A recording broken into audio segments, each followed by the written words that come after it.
35 ஆண்டுகளாக பல டாக்டர்களை உருவாக்கிய பிரகாஷ் இன்ஸ்டிடியூட்டின் நீட் ரிப்பீட்டர்ஸ் கோர்ஸ், டே ஸ்காலர்ஸ் மற்றும் ரெசிடென்ஷியல் புரோகிராம். உங்கள் வெற்றியை உறுதி செய்யுங்கள்.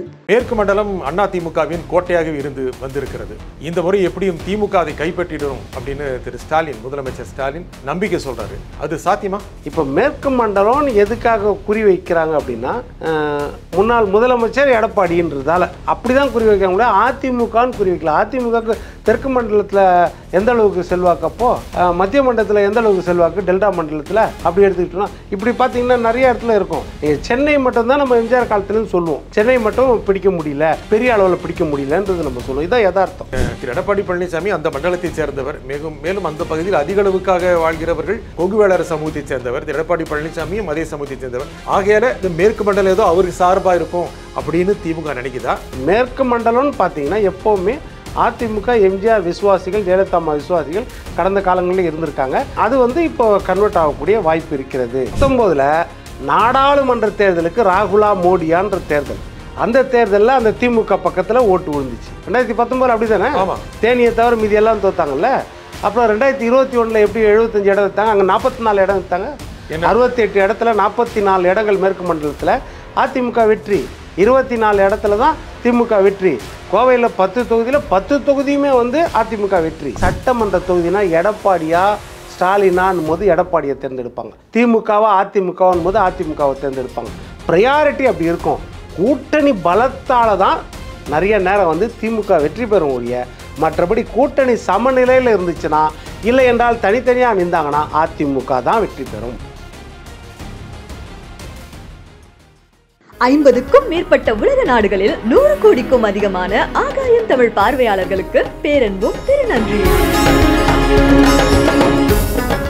வணக்கம் ஆகாயம் நண்பர்களே. மேற்கு மண்டலத்தில் யார் முந்துவார்கள், யாருக்கு வெற்றி சாத்தியம், இதை பற்றி பேசுவதற்காக பத்திரிகையாளர் திரு பொன் வில்சன் இங்கே வந்திருக்கிறார். வணக்கம் திரு பொன் வில்சன். வணக்கம். மேற்கு மண்டலம் அதிமுகவின் கோட்டையாக இருந்து வந்திருக்கிறது.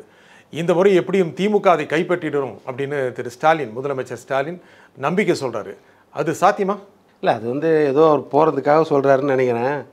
ஏன்னா மொத்தத்தில் பார்த்தீங்கன்னா தமிழ்நாட்டை எடுத்துக்கிட்டிங்கன்னா மேற்கு மண்டலம், தென் மண்டலம், மத்திய மண்டலம் இது எல்லாமே அதிமுகவுக்கு எம்ஜிஆர் காலத்திலேருந்து ஓரளவுக்கு சாதகமாக இருந்த இடங்கள் தான். அதாவது நம்ம வட மண்டலத்தில், அதுவும் குறிப்பாக சென்னை மற்றபடி திமுக பெரிய அளவில் ஆதரவு இருக்கும்ன்றது தான் பரவலான பேச்சு. எல்லா இடத்துலையும் அப்படி தான் இருக்கும். ரிசல்ட்டும் நிறைய நேரத்தில் அப்படி தான் வரும். ஒன்லி குறிப்பாக மேற்கு மண்டலம் கிடையாது. இப்போ மேற்கு மண்டலம் எதுக்காக குறி வைக்கிறாங்க அப்படின்னா, முன்னாள் முதலமைச்சர் எடப்பாடின்றதால அப்படி தான் குறி வைக்கிறாங்க. அதிமுகன்னு குறி வைக்கல. அதிமுக தெற்கு மண்டலத்தில் எந்த அளவுக்கு செல்வாக்கப்போ, மத்திய மண்டலத்தில் எந்த அளவுக்கு செல்வாக்கு, டெல்டா மண்டலத்தில் அப்படி எடுத்துக்கிட்டோம்னா இப்படி பார்த்தீங்கன்னா நிறைய இடத்துல இருக்கும். நீங்கள் சென்னை மட்டும் தான் நம்ம எம்ஜிஆர் காலத்துலன்னு சொல்லுவோம். சென்னை மட்டும் பிடிக்க முடியல, பெரிய அளவில் பிடிக்க முடியலன்றது நம்ம சொல்லுவோம். இதான் யதார்த்தம். ஆனால் அந்த மேற்கு மண்டலத்தை அவங்க டார்கெட் பண்ணது எடப்பாடின்றதுக்காக. இல்லை, நீங்கள் நேரடி 2 விஷயம் சொல்றீங்க, அதெல்லாம் நான் விளக்கணும்னு நினைக்கிறேன். 2021 அதிமுக வேண்ட இடங்களில் அதிக அளவுக்கு வேண்டது மேற்கு மண்டலம். திரு எடப்பாடி பழனிசாமி அந்த மண்டலத்தை சேர்ந்தவர். மேலும் அந்த பகுதியில் அதிக அளவுக்காக வாழ்கிறவர்கள் கொங்குவேளர் சமூகத்தை சேர்ந்தவர். திரு எடப்பாடி பழனிசாமியும் அதே சமூகத்தை சேர்ந்தவர். ஆகையால இந்த மேற்கு மண்டலம் ஏதோ அவருக்கு சார்பாக இருக்கும் அப்படின்னு திமுக நினைக்குதா? இல்லை, 2016லையும் மேற்கு மண்டலம், அப்போ ஜெயலலிதா அம்மா உயிரோடு இருக்காங்கல்ல, 2011லையும் மேற்கு மண்டலத்தில் வரதானே செய்தது. அதனால் ரெகுலர் திமுகவுக்கு பெரிய அளவில் செல்வாக்கு இல்லாத பகுதிகள் அந்த பகுதிகள்லாம்.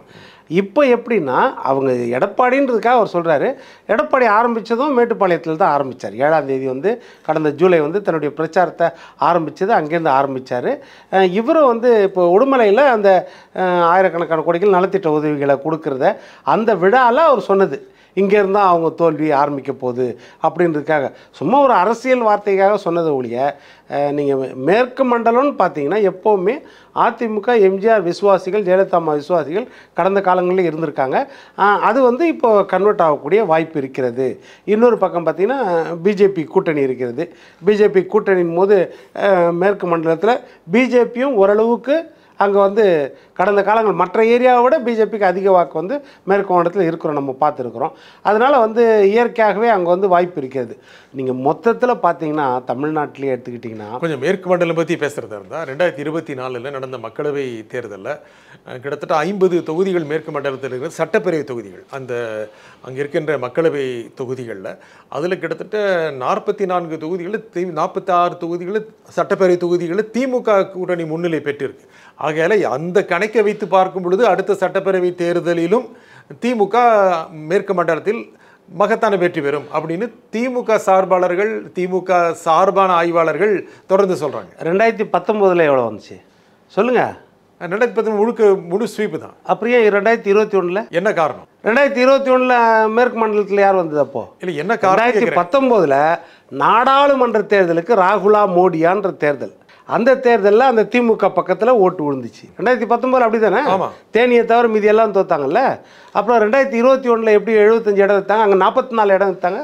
68 இடத்துல 44 இடங்கள் மேற்கு மண்டலத்தில் அதிமுக வெற்றி. 24 இடத்துல தான் திமுக வெற்றி.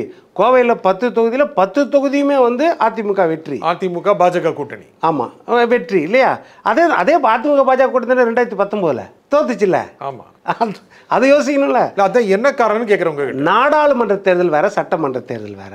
அதை தான் நம்ம முக்கியமாக புரிஞ்சுக்கணும். நீங்கள் நாடாளுமன்ற தேர்தலை ஒப்பிட்டு நம்ம பேசணும்னா பேசவே முடியாது. 2019 தேர்தல் சட்டமன்ற தொகுதி கணக்கு எடுத்திங்கன்னா நாடாளுமன்ற தேர்தலில் 234 ஒரே ஒரு தொகுதியில் தான் லீடிங்னு நினைக்கிறேன் அதிமுக. 233 தொகுதியில் திமுக தான் லீடிங்கு. அப்போ 2021 எப்படி 75 இடத்துல ஜெயிச்சாங்க? சரி, என்ன காரணம் சொல்லுங்க. அது காரணம் சட்டமன்ற தொகுதினா எடப்பாடியா ஸ்டாலினான் போது எடப்பாடியை தேர்ந்தெடுப்பாங்க, திமுகவா அதிமுகவான் போது அதிமுகவை தேர்ந்தெடுப்பாங்க. ப்ரையாரிட்டி அப்படி இருக்கும். கூட்டணி பலத்தால் தான் நிறைய நேரம் வந்து திமுக வெற்றி பெறும் ஒழிய, மற்றபடி கூட்டணி சமநிலையில் இருந்துச்சுன்னா, இல்லை என்றால் தனித்தனியாக நின்றாங்கன்னா அதிமுக தான் வெற்றி பெறும். அதுதான், அது யதார்த்தமான உண்மை. கடந்த காலங்களில் பார்த்துருக்கோம். சரி, திமுக கூட்டணி ஸ்ட்ராங்காக இருந்துச்சு, இல்லை ஒரு பெரிய இழப்பு, ஒரு பெரிய அப்போசிஷன் அப்படி வரக்கூடிய சமயத்தில் வந்து திமுக கூட்டணி வெற்றி பெற வாய்ப்பு இருக்கக்கூடியது. மற்றபடி சராசரியாக பார்த்தா அதிமுக தான். சரி, ஆனால் அதுக்கு பிறகு சட்டப்பேரவை தேர்தலுக்கு பிறகு நடந்த உள்ளாட்சி தேர்தலிலும் திமுக கூட்டணி தான் ஜெயிச்சிருக்காங்க. உள்ளாட்சி தேர்தலை நீங்கள் கணக்கில் வேண்டாம். சரி, ஓகே. ஏன்னா 155 வார்டு இருக்கும்பொழுது 2006 நினைக்கிறேன் 97 தொகுதிக்கு மறு வாக்குப்பதிவு வச்சாங்க திமுக இருக்கும்பொழுது ஆட்சியில். அந்த மறு வாக்குப்பதிவிலையும் பயங்கர முறைகேடுன்னு 150 வார்டுலையும் மறு தேர்தல்.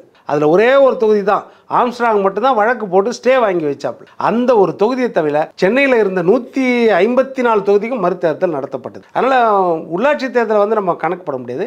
அந்த உள்ளாட்சி தேர்தலுக்கே நீங்கள் சொல்கிற உள்ளாட்சி தேர்தலுக்கே திமுக ஏன் பயப்படுது? 27 மாவட்டத்தில் ஏன் ஊரக உள்ளாட்சி தேர்தல் நடத்தலை சொல்லுங்கள்? முடிஞ்சிருச்சுல போன ஜனவரிக்கே, ஏன் நடத்தலை?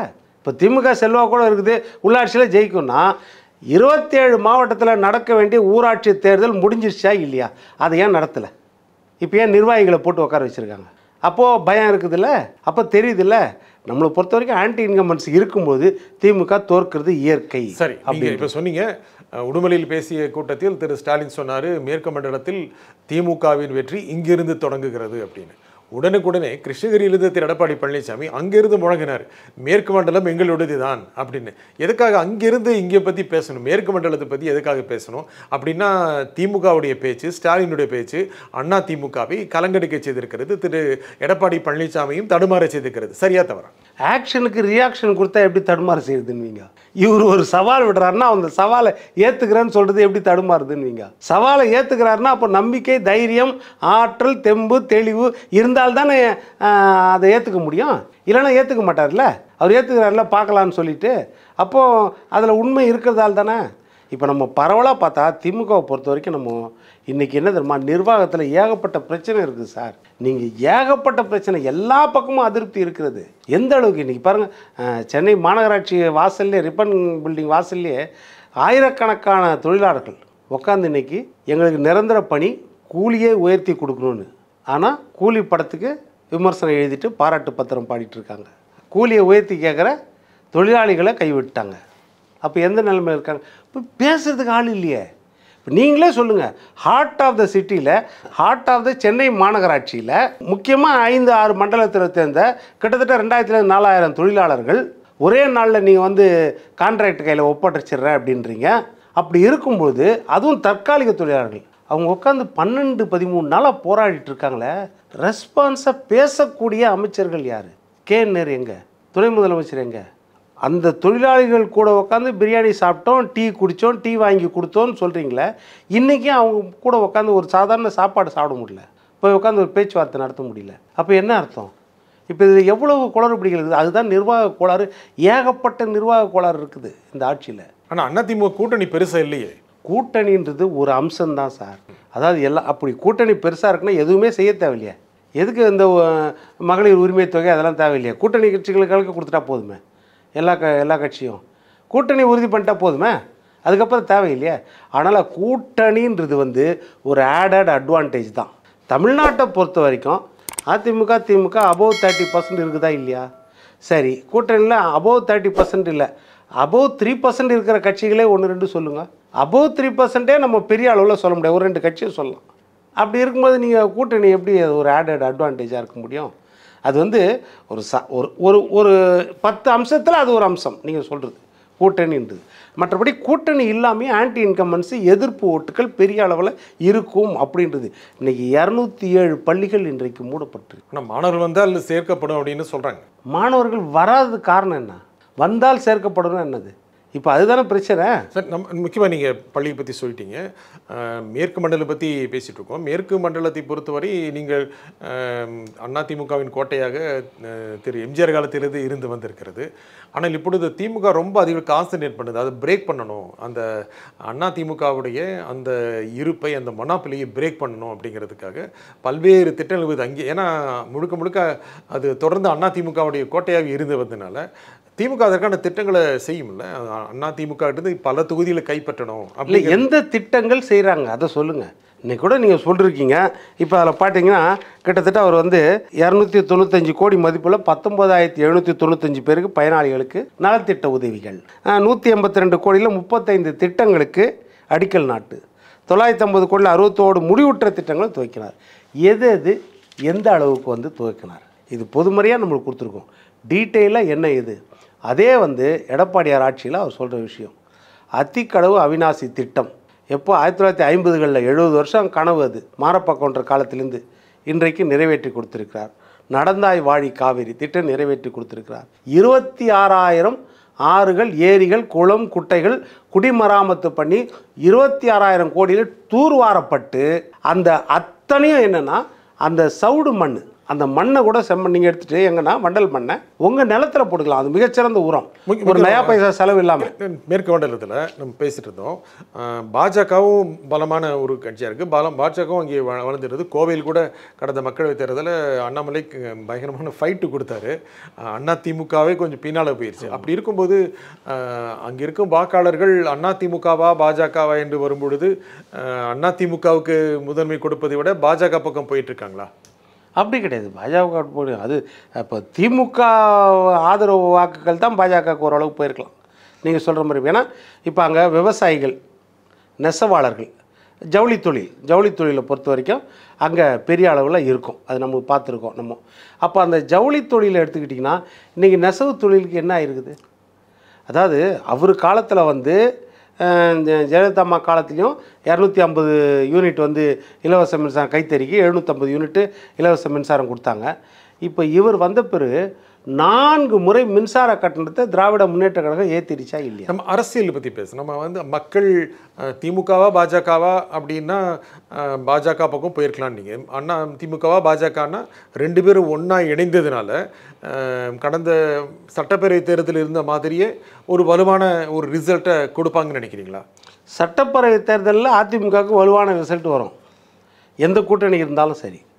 சட்டப்பேரவை பொறுத்த வரைக்கும் மேற்கு மண்டலத்தை நீங்கள் சொல்கிற மாதிரி இப்போ நம்ம தனிப்பட்ட முறையில் மேற்கு மண்டலம் பார்க்குறோம். மேற்கு மண்டலத்தில் மேற்கு மண்டலத்தில் 2 முக்கிய தலைவர்களுமே 2 நாளில் பேசியிருக்காங்க. அதனால தான் அது முக்கியம் போங்கினார். அப்போ இப்படி இருக்கும்போது எல்லா விஷயத்துலையும் பார்த்தீங்கன்னா அந்த மேற்கு மண்டலத்துக்கு என்னென்ன செய்யணுமோ ஒவ்வொரு கட்டத்திலையும் கேட்டு செய்திருக்காரு. விவசாயிகளுக்கு 2 முறை கடனை ரத்து பண்ணவர் கூட்டுறவு சங்கங்களில் 12,000 கோடிக்கு ரத்து பண்ணார். அதை அவர் சொல்கிறார். அது போல் சொல்லட்டும். இப்போ ஸ்டாலின் அவர்கள் சவால் சொல்கிறாரு மேற்கு மண்டலத்தில். சரி, அதுக்கு செய்யக்கூடிய காரியங்கள் என்னென்ன, இது வரைக்கும் என்னென்ன திட்டங்கள் செய்திருக்கிறாங்க அது சொல்லணும்ல. சரி சரி, அதிமுக சாதகமாக இருக்குன்னு சொல்கிறீங்க அடுத்த முறையும்? நிச்சயமாக சாதகமாக இருக்குது. ஏன்னா 5 ஆன்டி இன்கம்பன்சி இயற்கையாகவே இருக்குது. சரி, இந்த நிகழ்ச்சியின் கருத்தில் குறிப்பியாக திரு பொன்வேல் சென்னைக்கு நன்றி. நன்றி. மீண்டும் ஒரு நிகழ்ச்சியை சந்திப்போம். நன்றி, வணக்கம். 35 ஆண்டுகளாக பல டாக்டர்களை உருவாக்கிய பிரகாஷ் இன்ஸ்டிடியூட்டின் நீட் ரிப்பீட்டர்ஸ் கோர்ஸ், டே ஸ்காலர்ஸ் மற்றும் ரெசிடென்ஷியல் ப்ரோக்ராம். உங்கள் வெற்றியை உறுதி செய்யுங்கள்.